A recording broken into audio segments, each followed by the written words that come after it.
ಈಗ ರಾಜ್ಯದ ಸಂಕ್ಷಿಪ್ತ ಸುದ್ದಿಗಳ ಕ್ವಿಕ್ ರೌಂಡ್ ಅಪ್. ಮಹಾರಾಷ್ಟ್ರದಲ್ಲಿ ಭಾರೀ ಮಳೆ ಮುಂದುವರೆದಿದ್ದು ಘಟಪ್ರಭಾ ನದಿ ತಟದ ಗ್ರಾಮಗಳಿಗೆ ಮತ್ತೆ ಪ್ರವಾಹದ ಆತಂಕ ಎದುರಾಗಿದೆ. ಬಾಗಲಕೋಟೆ ಜಿಲ್ಲೆ ಮುಧೋಳದ ಮಿರ್ಜಿ ಗ್ರಾಮದ ಸೇತುವೆ ಸಂಪೂರ್ಣ ಜಲಾವೃತವಾಗಿದೆ.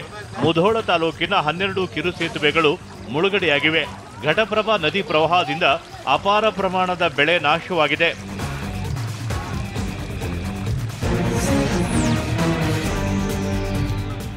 ರಾಜ್ಯ ಸರ್ಕಾರದ ಮಹತ್ವಾಕಾಂಕ್ಷಿ ಎತ್ತಿನಹೊಳೆ ಯೋಜನೆಗೆ ಆರಂಭಿಕ ಯಶಸ್ಸು ಸಿಕ್ಕಿದೆ.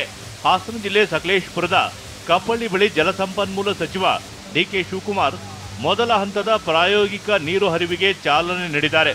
ಇವತ್ತು ಹೆಬ್ಬನಹಳ್ಳಿ ಬಳಿಯ ಟನಲ್ ಹಾಗೂ ನೀರು ಹರಿಯುವ ಸ್ಥಳ ವೀಕ್ಷಣೆ ಮಾಡಿದರು.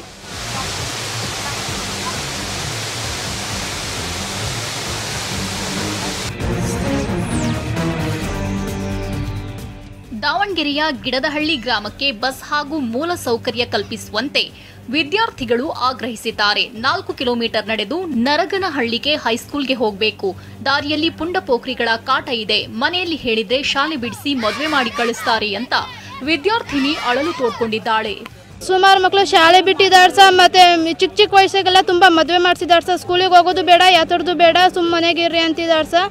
ನಾವೇನು ಮಾಡ್ಬೇಕು ಸರ್? ನಮಗೆ ಓದಬೇಕಂತ ನಿಮಗೆ ಆಸೆ ಇದೆ ಸರ್. ನಮಗೆ